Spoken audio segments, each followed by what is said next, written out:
Hai semuanya, perkenalkan nama aku Nagara Fenya Zain dengan NPM 2312011 459. Aku seorang mahasiswi hukum Fakultas Hukum Universitas Lampung. Hari ini aku ada sesi wawancara dengan salah satu praktisi hukum sebagai bentuk tugas dari mata kuliah Hukum Perundang-undangan dengan dosen pembimbing Ibu Marta Riananda dan juga Ibu Malisi Effendia. Ayo semuanya, kita mulai sesi wawancaranya ya. Assalamualaikum Bapak, perkenalkan aku Naila Revadina dari mahasiswa hukum Fakultas Hukum di Lampung. Ini dengan Bapak siapa?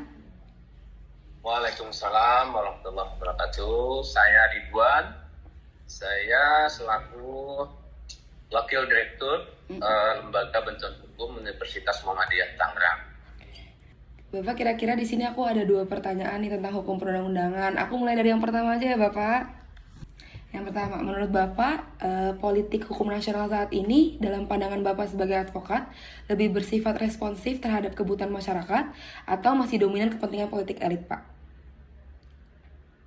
Baik, selaku advokat, saya melihat seperti contoh yang terjadi terakhir ini, politik hukum nasional itu masih responsif sama kepentingan elit politik atau ke pemerintahan. Jadi belum ada niat baik pemerintah untuk merespon baik dari aspirasi masyarakat.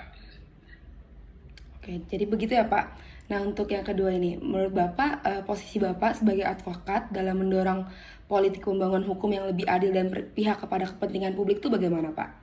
Sebagai Bapak advokat. Oke. Salah satu bukti nyata, bukti real bahwa kita berpihak kepada masyarakat itu dalam pendampingan klien, kita harus mengutamakan atau mengikuti aturan yang sudah ada.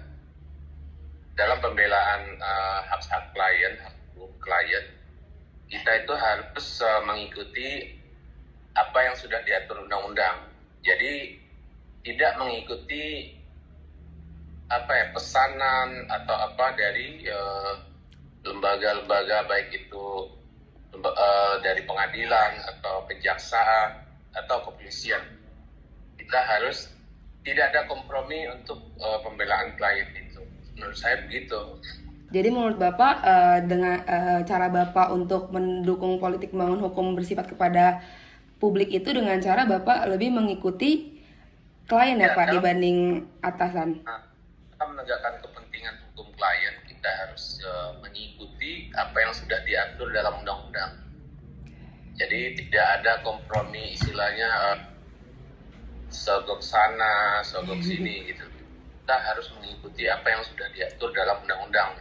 Salah satunya dalam hukum acara itu ada aturan, ada poin-poin pasalnya ada di situ. Kita harus ngikut itu aja. Jangan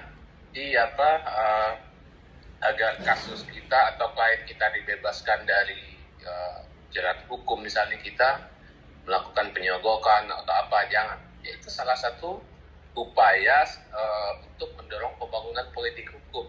Menurut saya begitu, gampang, nggak susah-susah gitu. Oke.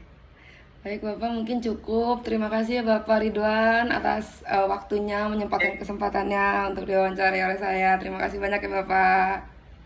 Sama-sama. Oke teman-teman, terima kasih sudah menonton sampai akhir ya. Semoga bermanfaat bagi kalian semua. Bye-bye.